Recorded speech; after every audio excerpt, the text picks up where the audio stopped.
साल 1954 US martial Edward Daniels अपने नए पार्टनर चक के साथ एक केस के सिलसिले में शटर आइलैंड की ओर बढ़ रहा था।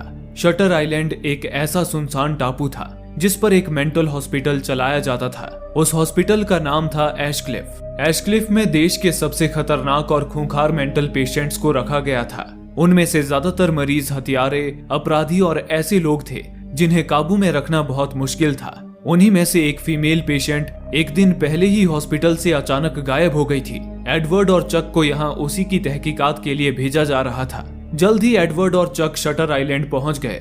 वहां उनकी मुलाकात एशक्लिफ हॉस्पिटल के डेप्यूटी वार्डन से हुई, जो उन्हें एशक्लिफ लेकर जाने लगा। जब वे एशक्लिफ के करीब पहुंचे तो एडवर्ड ने देखा कि हॉस्पिटल चारों तरफ से ऊंची दीवारों से घिरा हुआ था और उन दीवारों के ऊपर इलेक्ट्रिकल फेंसिंग की हुई थी, जैसे ये कोई हॉस्पिटल न होकर कोई जेल हो। हॉस्पिटल के एंट्रेंस के बाहर ही डेप्यूटी वार्डन ने चक और एडवर्ड से उनके हथियार जमा करवा लिए और फिर हॉस्पिटल के बारे में बताने लगा। यहाँ 3 वार्ड हैं। वार्ड ए पुरुष मरीजों के लिए, वार्ड बी महिलाओं के लिए और वार्ड सी में हम सबसे खतरनाक और हिंसक मरीजों को रखते हैं। इसलिए वार्ड सी में बिना इजाजत के जाना सख्त मना है। वहाँ अगर किसी वजह से भी जाना पड़े तो मेरा या हॉस्पिटल के चीफ साइकेट्रिस्ट डॉक्टर कॉली का साथ होना जरूरी है। इसके बाद डेप्यूटी वार्डन उन्हें डॉक्टर कॉली से मिलवाने ले गया।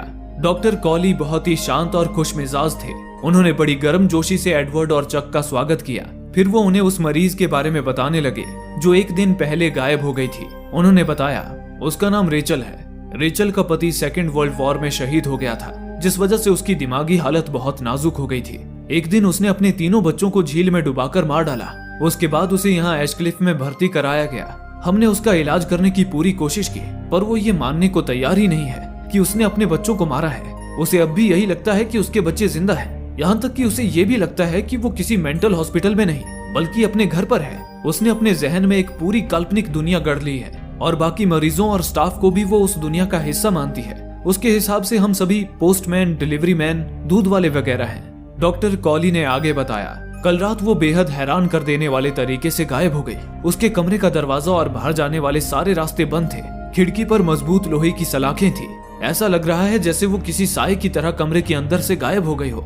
डॉक्टर कॉली ने फिर एडवर्ड को रेचल की तस्वीर दिखाई। तस्वीर देखते ही एडवर्ड को अपने जहन में एक बच्ची की लाश दिखाई दी, जो और दूसरी लाशों के बीच पड़ी हुई थी। इसके साथ ही एडवर्ड के सर में तेज दर्द होने लगा। उसने बताया कि उसे सी सिकनेस है। जब भी वो समंदर में सफर करता है उसकी तबीयत खराब हो जाती है। ये जानकर डॉक्टर कॉली ने एडवर्ड को सरदर्द की दवा दी।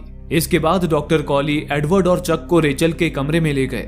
वहां तलाशी लेते वक्त एडवर्ड को फर्श के नीचे छुपा हुआ एक कागज का टुकड़ा मिला। उस पर 2 लाइनें लिखी थी, द लॉ ऑफ 4 और हु इज 67, यानी 4 का नियम और 67 कौन है।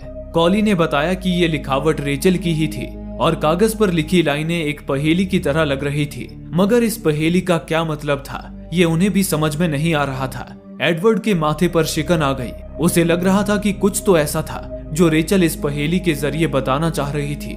इसके बाद डॉक्टर कॉली उन्हें हॉस्पिटल के कॉमन रूम में लेकर गए। उन्होंने बताया कि किसी भी मरीज को हॉस्पिटल से बाहर जाने के लिए इसी कॉमन रूम से होकर गुजरना पड़ता है। रेचल भी अगर हॉस्पिटल से बाहर गई होगी तो वो इसी कॉमन रूम से होकर गई होगी। लेकिन रात के वक्त ये हॉल कभी खाली नहीं रहता था। स्टाफ के कुछ लोग वहीं जमा होकर ताश खेलते थे, यानी चुपचाप वहां से भाग निकलना नामुमकिन था। उस दिन भी यहाँ काफी लोग थे, पर पता नहीं कैसे रेचल बिना उन्हें नजर आए यहाँ से गायब हो गई। ये सारी बातें सुनकर एडवर्ड को शक हुआ कि रेचल को भगाने में हॉस्पिटल के ही किसी शख्स का हाथ था, वरना बंद कमरे से किसी का गायब हो जाना लगभग नामुमकिन था। इसलिए उसने डॉक्टर कॉली से उस रात ड्यूटी पर मौजूद हर कर्मचारी की फाइल दिखाने को कहा। फाइल दिखाने की बात पर डॉक्टर कॉली के चेहरे पर झिझक साफ दिखाई देने लगी। उन्होंने कहा कि वे इस बारे में सोचेंगे, पर एडवर्ड के काफी जोर देने के बाद डॉक्टर कॉली ने कहा, अभी फिलहाल के लिए मैं बस हॉस्पिटल स्टाफ से आपकी बात करवा सकता हूँ। मैं रात को डिनर के बाद सारे स्टाफ मेंबर को कॉमन रूम में इकट्ठा करूंगा, जहाँ आप लोग उनसे पूछताछ कर सकते हैं। तब तक आप जाकर रेचल को तलाशने में डेप्यूटी वार्डन की मदद कर सकते हैं। डेप्यूटी वार्डन उस समय बाकी गार्ड्स के साथ पूरे आइलैंड पर रेचल की तलाश कर रहा था। एडवर्ड भी चक के साथ वहां आ पहुंचा। डेप्यूटी वार्डन ने उन्हें बताया, मेरे ख्याल से रेचल को आइलैंड पर ही होना चाहिए, क्योंकि पिछली रात समंदर में काफी तेज तूफान आया था। अगर उसने तैरकर भागने की कोशिश भी की होती तो तेज लहरों की वजह से वो चट्टानों से टकराकर मारी जाती और उसकी लाश हमें किनारे पड़ी मिलती। इसलिए मेरे ख्याल से उसे आइलैंड पर ही होना चाहिए, पर पूरा आइलैंड छानने के बाद भी वो हमें कहीं नहीं मिली। तभी एडवर्ड की निगाह दूर खड़े एक पुराने लाइट हाउस पर पड़ी, जहां 2 गार्ड्स पहरा दे रहे थे। उसने डेप्यूटी वार्डन से उस लाइट हाउस के बारे में पूछा। डेप्यूटी वार्डन ने जवाब दिया, वो बस एक पुराना लाइट हाउस है जिसमें अब सीवेज ट्रीटमेंट फैसिलिटी है, वहाँ गंदा पानी साफ किया जाता है। मेरे सिपाहियों ने उस लाइट हाउस का भी कोना कोना छान मारा, पर रेचल वहाँ भी नहीं मिली। पर एक सीवेज ट्रीटमेंट फैसिलिटी पर गार्ड्स का पहरा देना एडवर्ड को अजीब लग रहा था, लेकिन फिलहाल के लिए उसने अपना ध्यान रेचल की खोजबीन पर लगाना ही सही समझा। अब शाम भी ढलने लगी थी, इसलिए एडवर्ड चक के साथ हॉस्पिटल वापस लौट आया। रात के वक्त एडवर्ड और चक कॉमन रूम में पहुंचे, जहां हॉस्पिटल का सारा स्टाफ इकट्ठा था। एक एक कर एडवर्ड ने सबसे सवाल किए, पर काफी पूछताछ के बाद भी उन्हें ऐसा कोई भी सुराग नहीं मिल पाया जो उन्हें रेचल तक ले जा सके। लेकिन पूछताछ के दौरान एडवर्ड को पता चला कि रेचल का ट्रीटमेंट डॉक्टर शीहन कर रहे थे। एडवर्ड ने तुरंत उनसे मिलने की इच्छा जताई, पर डॉक्टर कॉली ने बताया कि डॉक्टर शीहन आज सुबह ही छुट्टी पर चले गए। ये सुनकर एडवर्ड और चक दोनों झुंझला उठे। एक इतना अहम डॉक्टर ऐसे वक्त पर गायब था जब उसकी पेशेंट एक दिन पहले हॉस्पिटल से लापता हो गई थी। एडवर्ड ने कॉली से सख्त लहजे में कहा, अभी इसी वक्त मेरी उनसे बात करवाइए डॉक्टर। पर जब उन्होंने रेडियो के जरिए डॉक्टर शीहन से संपर्क करने की कोशिश की तो खराब मौसम की वजह से लाख कोशिशों के बावजूद भी डॉक्टर शीहन से संपर्क नहीं हो पाया। कुछ देर बाद डॉक्टर कॉली एडवर्ड और चक को अपने घर पर ले गए, जहां कॉली के सीनियर डॉक्टर नेरिंग भी मौजूद थे। डॉक्टर नेरिंग एक साइकेट्रिस्ट थे जो कि जर्मनी से थे, लेकिन पिछले कई सालों से इसी हॉस्पिटल में काम कर रहे थे। डॉक्टर नेरिंग जर्मनी से हैं, ये जानते ही एडवर्ड चिढ़ गया, क्योंकि सेकेंड वर्ल्ड वॉर के समय एडवर्ड ने एक सैनिक के तौर पर भी काम किया था। उसी दौरान जर्मनी में उसने नाजियों के हाथों ज्यूज का कत्लेआम होते देखा था। उनकी दरिंदगी रूह कंपा देने वाली थी, इसलिए एडवर्ड को जर्मन लोगों से खास नफरत थी। एडवर्ड ने थोड़ी बातचीत के बाद तहकीकात के लिए फिर से स्टाफ मेंबर्स की फाइलों की मांग की, पर नेरिंग ने वो फाइलें देने से साफ मना कर दिया। इस पर एडवर्ड भड़क गया। उसने कहा, मैं इसी वक्त ये जांच खत्म कर रहा हूँ। आप सभी मेरी मदद करने की बजाय मेरे काम में अड़ंगा डाल रहे हैं। अब मैं सीधे रिपोर्ट बनाऊंगा और उस रिपोर्ट को FBI को सौंप दूंगा। बाकी आपका काम जाने। हम कल ही शटर आइलैंड से वापस लौट जाएंगे। इतना कहकर एडवर्ड और चक कॉली के घर से निकल गए। एडवर्ड और चक के सोने का इंतजाम हॉस्पिटल के क्वार्टर में ही किया गया था। रात को एडवर्ड को एक सपना आया। उस सपने में एडवर्ड के सामने उसकी पत्नी डोलोरेस खड़ी थी, जो 2 साल पहले एक दुर्घटना में मारी गई थी। डोलोरेस ने उसकी ओर देखते हुए कहा, एडवर्ड, तुम अभी यहाँ से नहीं जा सकते, क्योंकि रेचल कहीं नहीं गई है। वो अब भी यही है, और वो लेडीज भी। इसी के साथ एडवर्ड की नींद एक झटके में खुल गई। उसने खिड़की से बाहर झांका तो मौसम काफी खराब हो चुका था। पास खड़े एक स्टाफ मेंबर ने कहा, ऐसे तूफान में फेरी का आना नामुमकिन है। अब जब तक मौसम ठीक नहीं होता, आपको यहीं रुकना पड़ेगा। एडवर्ड के दिमाग में डोलोरेस की बातें फिर से गूंजने लगी। शायद डोलोरेस के रूप में उसका अंतर्मन उसे बताने की कोशिश कर रहा था कि उसे रेचल को ढूंढे बिना यहाँ से नहीं जाना चाहिए। कुछ देर बाद एडवर्ड और चक डॉक्टर कॉली के पास पहुंचे। एडवर्ड ने डॉक्टर कॉली से कहा, मुझे उन सारे मरीजों से बात करनी है जिनसे रेचल की बातचीत होती थी। शायद उनसे हमें कुछ पता चल पाए। ये सुनते ही डॉक्टर कॉली के चेहरे पर परेशानी के भाव उभर आए, पर फिर भी उन्होंने भारी मन से इसके लिए हामी भर दी। इसके बाद एडवर्ड और चक ने मरीजों का इंटरव्यू लेना शुरू कर दिया। एडवर्ड ने पाया कि सारे के सारे मरीज रेचल के बारे में वही बातें बता रहे थे जो उसने डॉक्टर कॉली के मुंह से सुनी थी। ऐसा लग रहा था जैसे उन्हें ये बातें रटा दी गई हों। इसी दौरान एडवर्ड की मुलाकात मिसिस कर्न्स नाम की पेशेंट से हुई। पूछताछ के दौरान जब एडवर्ड ने उसे डॉक्टर शीहन के बारे में पूछा तो कर्न्स के चेहरे का रंग फीका पड़ गया। उसने बस इतना बताया कि डॉक्टर शीहन बहुत अच्छे इंसान हैं। इसके बाद उसने चक से पानी मांगा। जैसे ही चक पानी लेने गया, कर्न्स ने एडवर्ड की डायरी उठाई और उसमें कुछ लिख दिया। एडवर्ड ने जब वो पढ़ा तो उसके चेहरे का रंग उड़ गया। उसने चक के आने से पहले डायरी को कोट की जेब में डाल लिया। तब तक चक भी पानी लेकर वापस आ गया। एडवर्ड ने फिर मिसिस कर्न्स से एक आखिरी सवाल पूछा, क्या आप कभी एंड्रयू लेडिस नाम के किसी पेशेंट से मिली हैं? ये सुनकर मिसिस कर्न्स घबरा गई और कांपती आवाज में कहा, नहीं, मैंने ये नाम कभी नहीं सुना। ये कहकर वो तुरंत उठ खड़ी हुई और चुपचाप वहां से चली गई। पूछताछ खत्म करने के बाद एडवर्ड और चक बाहर आ गए और उस पूछताछ में मिली जानकारी पर चर्चा करने लगे। अब तक उन्हें कोई ठोस सुराग नहीं मिल पाया था। चक ने एडवर्ड से पूछा, जब मिसिस कर्न्स ने मुझे पानी लाने भेजा था तब उसने आपसे कुछ कहा था? पहले तो एडवर्ड झिझका, लेकिन फिर उसने अपनी डायरी दिखाई। उस पर मिसिस कर्न्स ने सिर्फ एक शब्द लिखा था, रन, यानी यहाँ से भाग जाओ। एडवर्ड को महसूस हो रहा था कि मिसिस कर्न्स उसे किसी खतरे के बारे में आगाह कर रही थी। तभी चक ने एडवर्ड से एक और सवाल किया, बॉस ये एंड्रयू लेडिस है कौन? आपने हर एक मरीज से उसके बारे में पूछा था। जवाब में एडवर्ड ने उससे कहा, एंड्रयू लेडिस वो आदमी है जिसने मेरे फ्लैट में आग लगा दी थी। उसी की वजह से मेरी बीवी डोलोरेस की जान चली गई, लेकिन सबूतों की कमी की वजह से वो छूट गया, पर मैं उसे ऐसे ही नहीं जाने देने वाला था।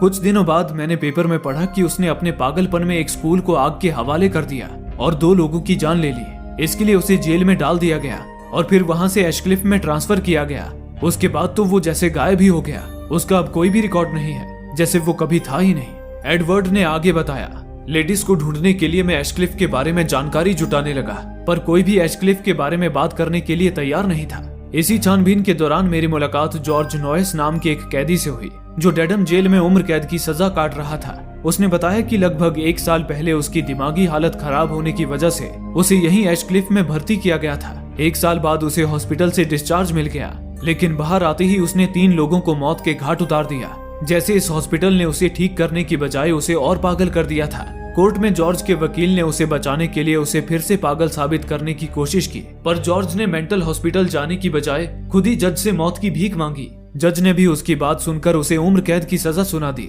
आज भी वो डेडम जेल में सजा काट रहा है, लेकिन जो बातें उसने मुझे बताई उससे ये साफ था कि एशक्लिफ में मरीजों पर एक्सपेरिमेंट्स किए जा रहे हैं। मुझे लगता है कि एंड्रयू लेडीज के साथ भी ऐसा ही कुछ किया जा रहा है, इसलिए उसके सारे रिकॉर्ड्स मिटा दिए गए हैं। और सबसे घटिया बात यह है कि गवर्नमेंट खुद ऐसे गैर कानूनी प्रयोगों के लिए एशक्लिफ को फंड कर रही है। अगर लेडीज मिल जाए तो मैं आसानी से इस हॉस्पिटल का पर्दाफाश कर दूंगा। ये सुनकर चक सन्न रह गया। उसने 2 मिनट के लिए सोचा और कहा, आपने इनका पर्दाफाश करने का प्लान बनाया और फिर ठीक उसी वक्त एशक्लिफ से एक पेशेंट गायब हो गई और उसकी तहकीकात के लिए आपको ही यहाँ बुलाया गया। जरा सोचिए, यहाँ चारों तरफ इलेक्ट्रिक फेंसिंग है, हर कोने पर सिक्योरिटी खड़ी है। कोई पेशेंट यहाँ से कैसे भाग सकता है? और रेचल तो बंद कमरे से गायब हो गई। क्या रेचल के यहाँ होने का हमें अब तक एक भी सबूत मिला है? हो सकता है कि यहाँ कोई रेचल हो ही ना। बॉस, मुझे लगता है कि आपको यहाँ लाकर फंसाने की ये एक सोची समझी साजिश है ताकि आप उनका पर्दाफाश ना कर सके। एडवर्ड ये सुनकर चौंक गया, क्योंकि उसने अब तक इस तरह से सोचा ही नहीं था। तभी उन्हें डॉक्टर कॉली की ओर से बुलावा आया और दोनों को उनसे मिलने जाना पड़ा। एडवर्ड और चक जब मीटिंग रूम में पहुंचे तो वहां बाकी के डॉक्टर तूफान और बारिश से होने वाले खतरे के बारे में चर्चा कर रहे थे। उन्हें डर था कि बारिश की वजह से कहीं पावर कट न हो जाए।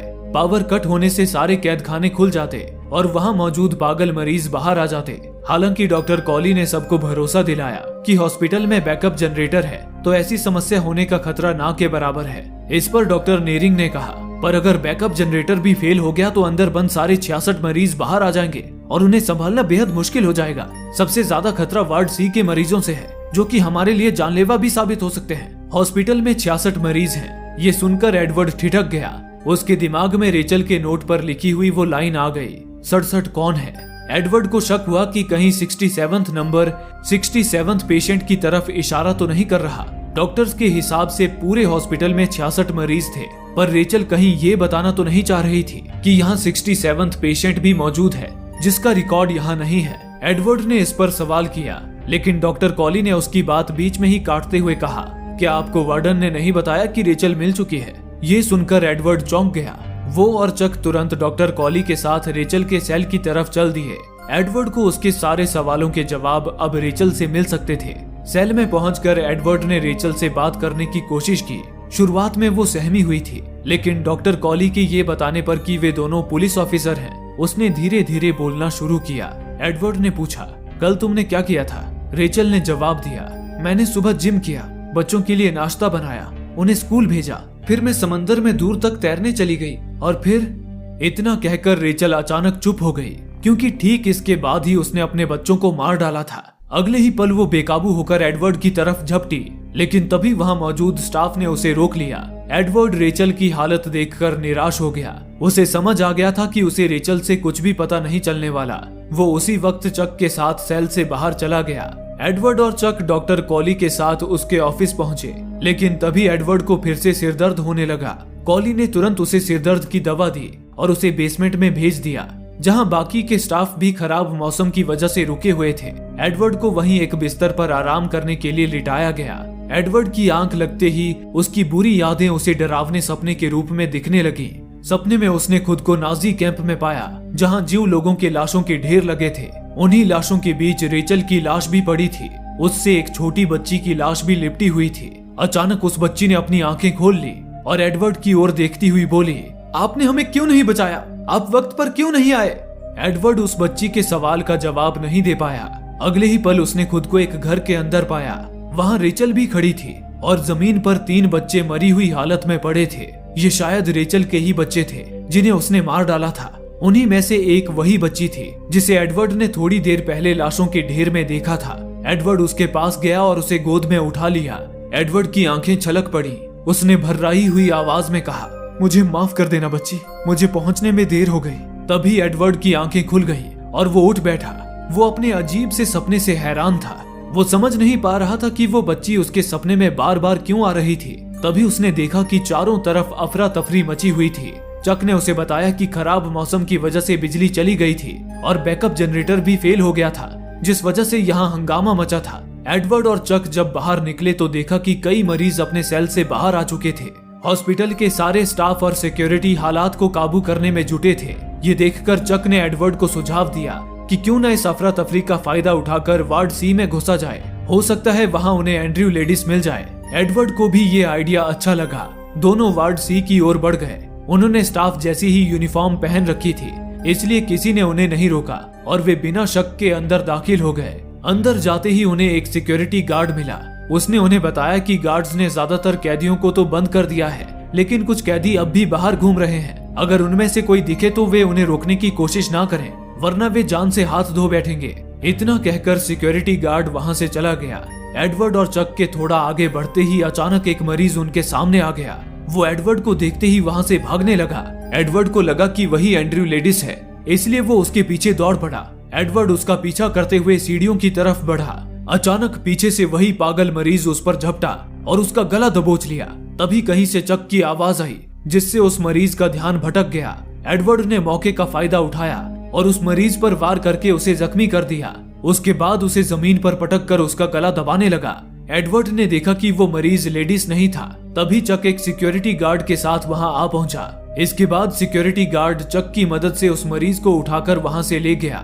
उनके जाने के बाद एडवर्ड अकेले ही लेडीज की तलाश में वार्ड सी के अंधेरे और डरावने सेल्स में घूमने लगा। एडवर्ड एक एक सेल को सावधानी से देखे जा रहा था।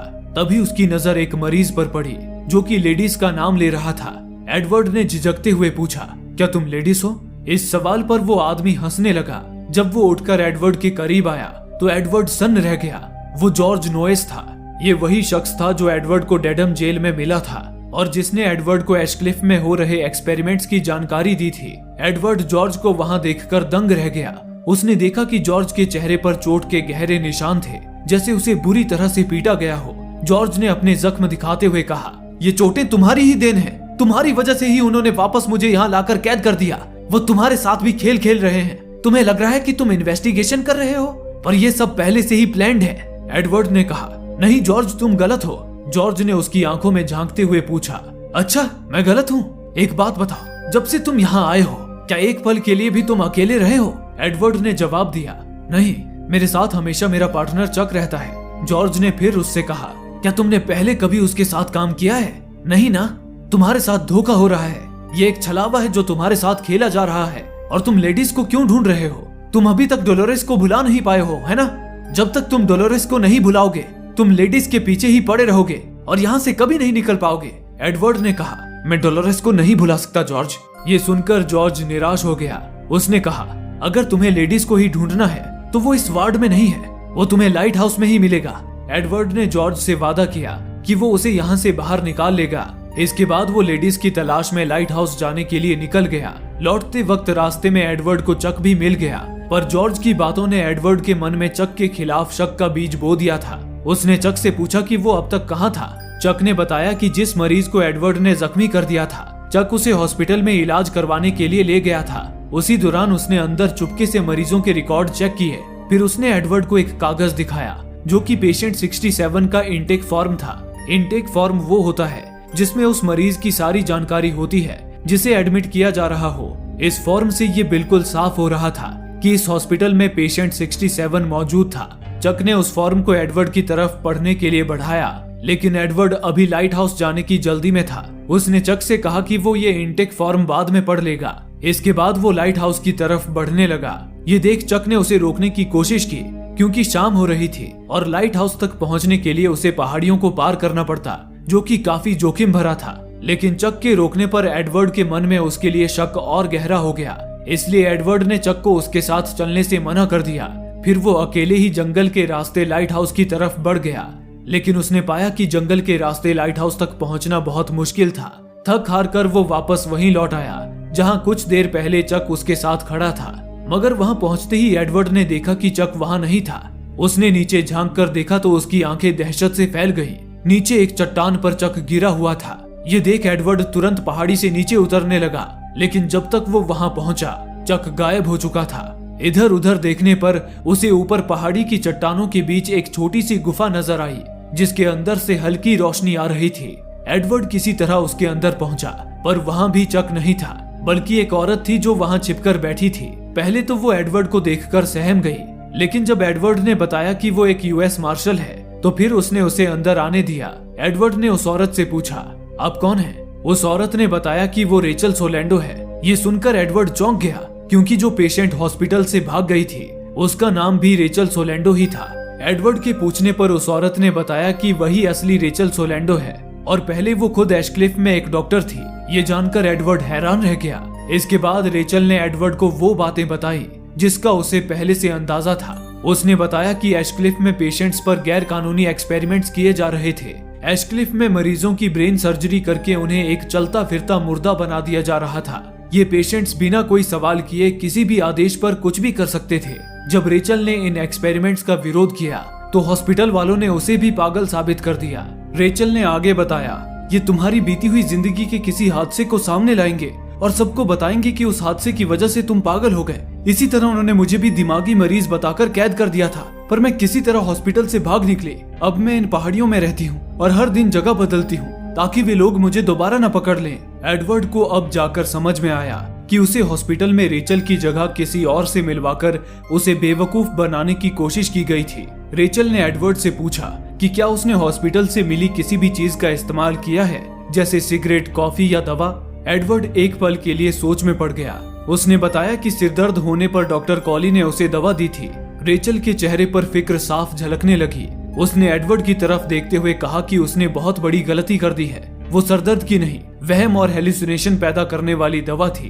इन दवाओं का असर आमतौर पर 36 से 48 घंटों में शुरू होता है और इसकी शुरुआत हाथों के कांपने से होती है। एडवर्ड ने चौंक कर अपने हाथों की तरफ देखा। वे सचमुच कांप रहे थे। उसके चेहरे पर चिंता की रेखाएं उभर आईं। उस रात एडवर्ड उसी गुफा में सो गया। अगली सुबह रेचल ने उसे उठाया और कहा कि अब उसे वहां से निकल जाना चाहिए। एडवर्ड ने उससे कहा कि वो उसे यहाँ से बाहर जरूर निकालेगा। जवाब में रेचल ने कहा कि इस जगह से निकलने का बस एक ही रास्ता है, वो है फेरी, लेकिन वो भी एशक्लिफ वालों के काबू में है। वो यहाँ से चाहकर भी बाहर नहीं जा सकते। लेकिन एडवर्ड ने ठान लिया था कि वो यहाँ से बाहर निकलने का और एशक्लिफ का पर्दाफाश करने का कोई न कोई रास्ता जरूर निकालेगा। वो उस गुफा से निकलकर फिर सीधे एशक्लिफ पहुंचा। वहां पहुंचते ही उसकी मुलाकात डॉक्टर कॉली से हुई। पास आने पर डॉक्टर कॉली ने कहा, कल रात आप कहाँ थे? वैसे रेचल के मिलने के बाद यहाँ पर आपका काम तो खत्म हो चुका है, तो क्या आप आइलैंड छोड़कर जाने की तैयारी कर रहे हैं? एडवर्ड के चेहरे पर घबराहट साफ दिख रही थी। उसने बताया कि वो और चक जल्द ही शटर आइलैंड से निकल जाएंगे। कॉली के चेहरे का भाव बदल गया। उन्होंने पूछा, कौन चक? आप किस चक के बारे में बात कर रहे हैं एडवर्ड? आप इस आइलैंड पर अकेले आए थे? ये सुनते ही एडवर्ड के जहन में रेचल की बातें गूंज उठी। वो समझ गया कि कॉली उसके दिमाग के साथ खेलने की कोशिश कर रहा है। एडवर्ड ने भी कॉली से बहस करना सही नहीं समझा। उसने कहा, हाँ, कौन चक? आपने सही कहा, मैं अकेला ही आया था। एडवर्ड को शक हो गया था कि इन्होंने चक को भी लेडीज की तरह गायब कर दिया था। वे जरूर उसे लाइट हाउस ले गए होंगे, जहाँ उसकी ब्रेन सर्जरी की तैयारी चल रही होगी। उसने फैसला कर लिया था कि वो किसी तरह लाइट हाउस पहुंचेगा और चक को बचाएगा। एडवर्ड चुपचाप बिल्डिंग के गलियारे से होते हुए लाइट हाउस की तरफ बढ़ने लगा। वो अपना हर कदम बेहद संभल कर रख रहा था। लेकिन तभी अचानक डॉक्टर नेरिंग सामने आ गए। वो शायद उस पर पहले से नजर रखे हुए थे। वो एडवर्ड को अपनी बातों में उलझाने लगे और इसी दौरान वो अपनी जेब से बेहोशी का इंजेक्शन चालाकी से निकालने लगे। लेकिन एडवर्ड सतर्क था। उसे नेरिंग की चाल समझ आ गई थी। उसने एक ही झटके में नेरिंग के हाथ से इंजेक्शन छीन लिया और वही इंजेक्शन उनके शरीर में घुसा दिया। डॉक्टर नेरिंग वहीं बेहोश होकर गिर पड़े। उसके बाद एडवर्ड बिना वक्त गवाए लाइट हाउस की ओर चल दिया। उसने बिना कोई देरी किए हॉस्पिटल की बाउंड्री पार करके समंदर में छलांग लगा दी और तैरकर लाइट हाउस तक पहुंच गया। एडवर्ड ने देखा कि लाइट हाउस पर बस एक ही गार्ड तैनात था। एडवर्ड ने उस सिक्योरिटी गार्ड पर पीछे से हमला करके उसकी बंदूक छीन ली। फिर बिना एक पल गवाए वो लाइट हाउस की सीढ़ियां चढ़ने लगा। ऊपरी मंजिल पर पहुंचकर जब एडवर्ड ने दरवाजा खोला तो सामने डॉक्टर कॉली पहले से वहां बैठे उसी का इंतजार कर रहे थे। एडवर्ड ने डॉक्टर कॉली पर बंदूक तान दी, पर जब उसने उस कैबिन में अपनी नजरें घुमाई तो वहां कुछ भी दिखाई नहीं दिया। वहां ना ही चक था और ना ही सर्जरी का कोई सामान। डॉक्टर कॉली ने एडवर्ड को बताया कि उसकी बंदूक में गोली नहीं है। फिर कॉली ने उसे अपने सामने आकर बैठने के लिए कहा। एडवर्ड ने बंदूक की मैगजीन चेक की तो वो वाकई में खाली थी। उसकी नजर कॉली की डेस्क की ओर गई। वहां चक की बंदूक रखी थी। एडवर्ड ने अपनी बंदूक नीचे रखी और कॉली के सामने जाकर खड़ा हो गया। कॉली ने अपने पास रखे फोन से किसी को कॉल मिलाया और डॉक्टर शीहन को ऊपर भेजने के लिए कहा। डॉक्टर शीहन का नाम सुनकर एडवर्ड हैरान रह गया। डॉक्टर शीहन वही थे जिनके बारे में एडवर्ड को बताया गया था कि वो रेचल का इलाज कर रहे थे। एडवर्ड ने गुस्से में दांत पीसते हुए कहा, तो डॉक्टर शीहन छुट्टी से वापस आ गए? कॉली ने बिना झिझके जवाब दिया कि डॉक्टर शीहन इस हॉस्पिटल से बाहर गए ही नहीं थे। डॉक्टर कॉली की नजर एडवर्ड के कांपते हाथों की ओर गई। ये देख उन्होंने उससे कहा, तुम्हारे हाथ काफी कांप रहे हैं, क्या तुम्हें हेलुसिनेशन भी हो रहे हैं? एडवर्ड ने गुस्से में कहा, वो तो होंगे ही। तुम लोग धोखे से मुझे नशीली दवाइयां जो दे रहे थे, मुझे तुम लोगों की साजिश के बारे में सब पता है। तुम लोग मुझे पागल साबित करना चाहते हो। मैं कल डॉक्टर रेचल से मिला था, उन्होंने मुझे तुम लोगों के बारे में सब कुछ बता दिया है। तुमने डॉक्टर रेचल को भी पागल साबित करने की कोशिश की थी, पर वो बच निकली और तुम उन्हें कभी ढूंढ नहीं पाओगे। कॉली ने कहा, नहीं एडवर्ड, ये सारे सिम्टम्स दवाइयां देने की वजह से नहीं, बल्कि दवाइयां बंद करने की वजह से है। तुम 2 सालों से यहाँ एडमिट थे और तुम्हारे इलाज के दौरान हम जो दवाइयां तुम्हें दे रहे थे वो फिलहाल बंद है, जिस वजह से तुम ये विथड्रॉल सिम्टम्स महसूस कर रहे हो। और रही बात डॉक्टर रेचल की, तो वो सिर्फ तुम्हारे दिमाग का एक भ्रम है एडवर्ड, या मैं कहूँ एंड्रयू लेडिस। तुम जिस पागल एंड्रयू लेडिस को ढूंढ रहे हो वो तुम खुद ही हो। ये सुनकर एडवर्ड का चेहरा गुस्से से तमतमा उठा। उसे यकीन ही नहीं हो रहा था कि डॉक्टर कॉली उसे पागल साबित करने के लिए इतनी बेतुकी बातें कर सकते हैं। तब डॉक्टर कॉली ने एडवर्ड को पेशेंट नंबर 67 का इंटेक फॉर्म पढ़ने के लिए दिया। एडवर्ड ने देखा कि फॉर्म में पेशेंट का नाम एंड्रयू लेडिस ही लिखा था। उस फॉर्म में एंड्रयू लेडिस के बारे में जो भी जानकारी लिखी थी वो बिल्कुल एडवर्ड की जिंदगी से मेल खा रही थी। उसमें लेडिस के बारे में लिखा था कि उसने वर्ल्ड वॉर में जंग लड़ी थी और वो यूएस मार्शल भी रह चुका था। ये पढ़कर एडवर्ड ने गुस्से में कहा, ये क्या बकवास है? मैं तुम्हें बेवकूफ दिखता हूँ क्या? अब सीधे से बताओ कि मेरा पार्टनर कहाँ है? कॉली ने अब बिना बहस किए सामने रखे व्हाइट बोर्ड से पर्दा हटा दिया। पर्दा हटते ही एडवर्ड की नजर उस बोर्ड पर गई जहां एडवर्ड डेनियल्स के सामने एंड्रयू लेडिस लिखा था और रेचल सोलेंडो के सामने डोलोरेस चनाल। चनाल दरअसल डोलोरेस के मायके का सरनेम था। डॉक्टर कॉली ने एडवर्ड का ध्यान बोर्ड की तरफ खींचते हुए कहा, अगर तुम यहाँ गौर करो तो तुम्हें साफ दिखाई देगा कि एडवर्ड डेनियल्स में भी वही लेटर्स हैं जो एंड्रयू लेडिस में हैं, और ठीक उसी तरह रेचल सोलेंडो में भी वही लेटर्स हैं जो डोलोरेस चनाल में। इससे साफ पता चल रहा है कि एडवर्ड डेनियल्स और रेचल सोलेंडो, ये नाम तुमने खुद के और अपनी बीवी के नामों को तोड़ मरोड़ कर बनाए हैं। यही है वो लॉ ऑफ 4 और तुम ही हो हमारे 67th patient Andrew Ladis. Doctor Colley ने आगे कहा, 2 साल पहले तुमने ही अपनी बीवी को मार डाला था। इसके लिए तुम खुद को माफ नहीं कर पाए और अपना दिमागी संतुलन खो बैठे। तुमने अपनी एक काल्पनिक दुनिया बना ली जिसमें तुमने एडवर्ड डेनियल्स नाम की अपनी एक अलग शख्सियत बनाकर खुद को एंड्रयू लेडिस से अलग कर दिया और फिर एडवर्ड डेनियल्स के रूप में एंड्रयू लेडिस यानी खुद की ही तलाश करने लगे।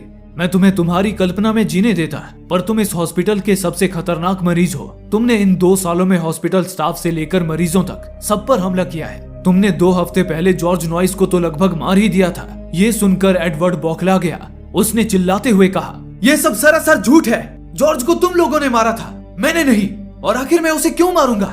डॉक्टर कॉली ने कहा, क्योंकि उसने तुम्हें लेडीज के नाम से बुलाया था और तुम ये बर्दाश्त नहीं कर पाए। इस हॉस्पिटल में जॉर्ज तुम्हारा सबसे नजदीकी था। तुमने उसे लेकर भी दिमाग में कहानी बना दी जिसमें तुम उससे डेडम जेल में मिले थे, जबकि तुम्हारी उससे मुलाकात यही हुई थी। वो तुम्हें बार बार सच याद दिलाने की कोशिश करता था, पर तुम्हारा दिमाग उसकी बातों को तोड़ मरोड़ कर एक नई कहानी बना देता था। उसने तुम्हें समझाने की कोशिश की कि अगर तुम ठीक नहीं हुए तो तुम्हारी लेबोटमी सर्जरी कर दी जाएगी। लेबोटमी सर्जरी उन खतरनाक मरीजों पर की जाती है जिनका इलाज करना नामुमकिन होता है। जिन पेशेंट्स पर यह सर्जरी की जाती है वे जिंदा लाश बन जाते हैं और फिर वो दूसरों को नुकसान नहीं पहुंचा पाते हैं। पर तुमने लेबोरेटरी सर्जरी वाली बात को भी तोड़ मरोड़ कर इलीगल ह्यूमन एक्सपेरिमेंट की कहानी बना ली।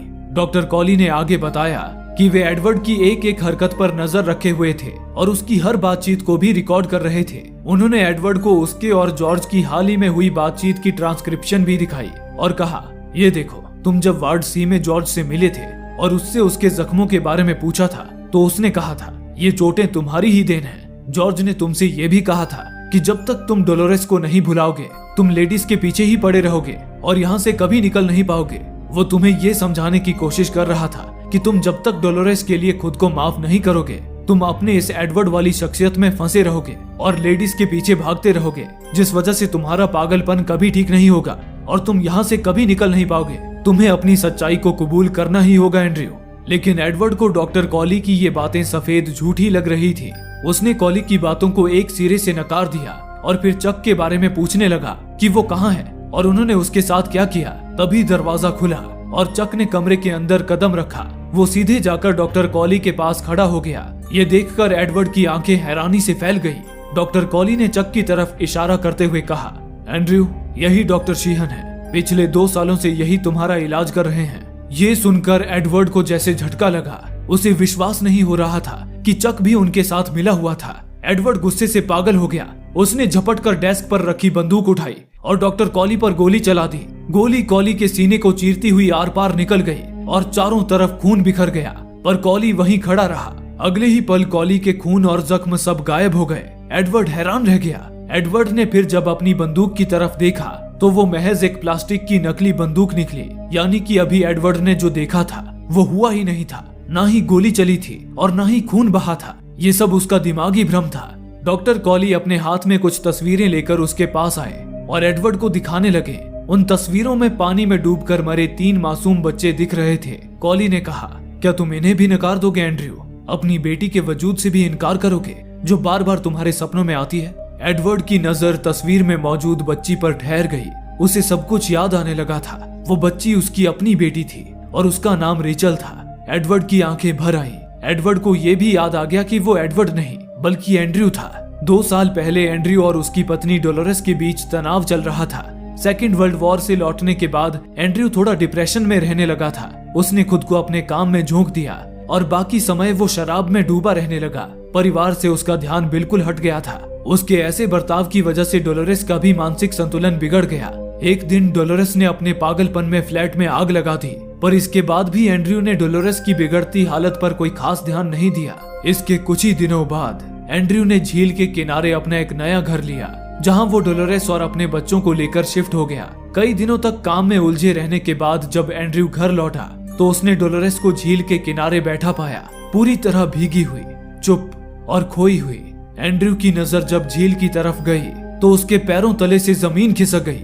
डोलोरेस ने पागलपन में तीनों बच्चों को झील में डुबाकर मार डाला था। एंड्रयू बदहवासी में दौड़ा और बच्चों की लाशों को तुरंत झील से बाहर निकाला। फिर डोलोरेस एंड्रयू के पास आई। उसने एंड्रयू को गले लगाते हुए कहा, प्लीज एंड्रयू, मुझे इस नर्क जैसी जिंदगी से आजाद कर दो। एंड्रयू समझ चुका था कि उसने डोलोरेस को खो दिया है। अब वो दोबारा कभी पहले जैसी नहीं हो सकती। उसने कलेजे पर पत्थर रखकर डोलोरेस पर गोली चला दी। ये सब याद आने के बाद एंड्रयू अपने होश कायम नहीं रख सका और बेहोश होकर गिर पड़ा। एंड्रयू की जब आंखें खुली तो वो बिस्तर पर था। कॉली ने उससे पूछा, अब बताओ एंड्रयू, तुम यहाँ क्यों हो? हम सारी बातें तुम्हारे मुंह से सुनना चाहते हैं। एंड्रयू की आंखें भर आईं। उसने कांपती आवाज में कहा, मैंने अपनी बीवी डोलोरेस को मार डाला था। उसके बाद मेरी दिमागी हालत बिगड़ गई, इसलिए मुझे यहाँ भर्ती किया गया। डोलोरेस बार बार कहती थी कि उसका दिमाग उसके काबू में नहीं है, पर मैंने कभी उसे सीरियसली नहीं लिया। जब तक मुझे अपनी गलती का एहसास हुआ तब तक बहुत देर हो चुकी थी। मेरी वजह से ही मेरे बच्चे और बीवी मारे गए। मैं उनका गुनहगार हूँ। इतना कहकर एंड्रयू चुप हो गया। कुछ पलों की चुप्पी के बाद डॉक्टर कॉली ने फिर आगे बताया, जब तुम्हें एशक्लिफ में एडमिट कराया गया तो तुमने अपने दिमाग में एक और कहानी गढ़ ली, जिसके मुताबिक एशक्लिफ से रेचल नाम की मरीज गायब हो गई थी और तुम्हें यहाँ पर उसकी इन्वेस्टिगेशन करने के लिए भेजा गया था।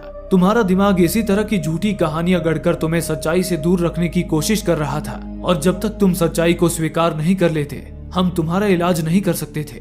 इसलिए हमने एक अलग रास्ता चुना और ये तय किया कि हम पहले ये साबित करने की कोशिश करेंगे कि तुम्हारी कहानियां कितनी बेबुनियादी हैं। इसके लिए हमने तुम्हारी ही कहानियों के मुताबिक ये सारा नाटक रचा, ताकि तुम अपनी आंखों से देखो कि जो तुम सोच रहे हो वो मुमकिन नहीं है। जैसे कि पेशेंट नंबर 67 रेचल सोलैंडो, तुम्हारे पार्टनर का गायब होना और हॉस्पिटल में पेशेंट्स पर हो रहे इलीगल एक्सपेरिमेंट्स, ये सब तुम्हारी कोरी कल्पनाएं हैं। डॉक्टर कॉली ने आगे बताया, तुम्हारे खतरनाक बर्ताव को ध्यान में रखते हुए एशक्लिफ के बोर्ड ऑफ डायरेक्टर्स हम पर दबाव डाल रहे हैं कि अगर हम तुम्हें सब कुछ याद दिलाने में सफल नहीं रहे तो तुम्हारे दिमाग की लेबोटमी सर्जरी कर दी जाए, जिसके बाद तुम एक जिंदा लाश बनकर रह जाओगे और फिर किसी को तुमसे खतरा नहीं होगा। इस पर हैरान होते हुए एंड्रयू ने बोला, पर मैं समझा नहीं डॉक्टर, मुझे तो अब सब याद आ गया है। डॉक्टर कॉली ने कहा, बिल्कुल एंड्रयू, पर यह एक्सपेरिमेंट पहली बार नहीं किया गया है। आज से 9 महीने पहले भी यही एक्सपेरिमेंट तुम पर किया गया था और तुम्हें इसी तरीके से सब कुछ याद भी आ गया था, पर तुम दोबारा सब कुछ भूल गए और फिर से अपनी कल्पना में जीने लगे। पर इस बार ये तुम्हारा आखिरी मौका है, जिसके बाद अगर तुम वापस से एडवर्ड बने तो तुम्हारी ब्रेन सर्जरी की जानी तय है। अगली सुबह एंड्रयू हॉस्पिटल की सीढ़ियों पर बैठा था। डॉक्टर कॉली और डॉक्टर नेरिंग दूर से ही उसे देख रहे थे। उन्हें चिंता थी कि कहीं वो दोबारा से एडवर्ड ना बन जाए। तभी डॉक्टर शीहन एंड्रयू के बगल में आकर बैठ गए और पूछा, तो अब आगे क्या सोचा है? इस पर एंड्रयू ने कहा, हमें किसी भी तरह इस आइलैंड से निकलना होगा चक। डॉक्टर शीहन एंड्रयू के मुंह से एक बार फिर चक सुनकर निराश हो गए। वो समझ गए कि एंड्रयू का दिमाग फिर से रीसेट हो चुका है और वो एडवर्ड बनकर वापस अपनी कल्पनाओं की दुनिया में फंस गया है। उन्होंने डॉक्टर कॉली की तरफ देखकर इशारा किया कि एंड्रयू फिर से एडवर्ड बन चुका है। डॉक्टर कॉली के पास अब कोई भी चारा नहीं रह गया था।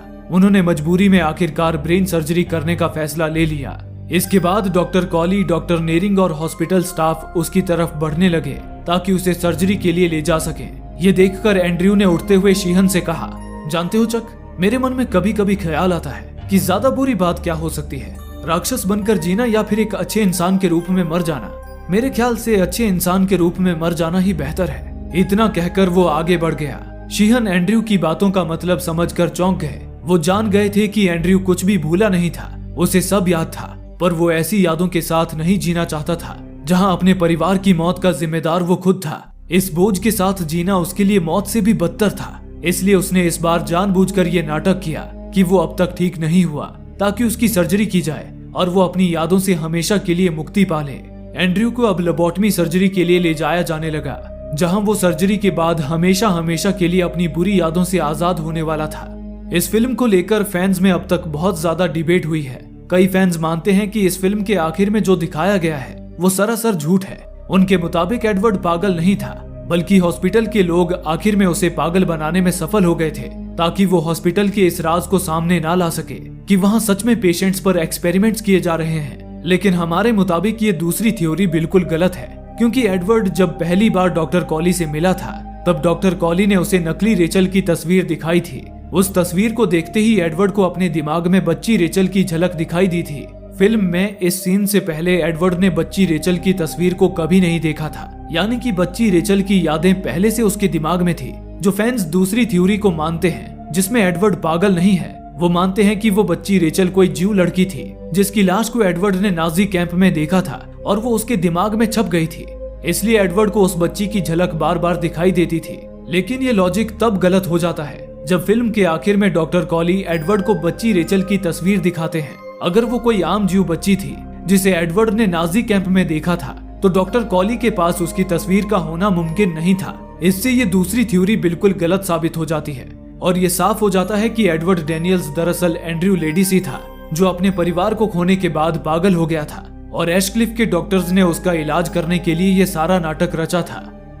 दोस्तों, आप में से काफी लोगों का कहना है कि हमारे वीडियोस आप तक नहीं पहुंच पा रहे हैं। उसके लिए आप सब्सक्राइब बटन को दबाने के बाद नोटिफिकेशन के बेल आइकन पर क्लिक करें और ऑल का ऑप्शन सेट कर लें, ताकि हमारी सारी वीडियोस की नोटिफिकेशन आप तक पहुंच सके।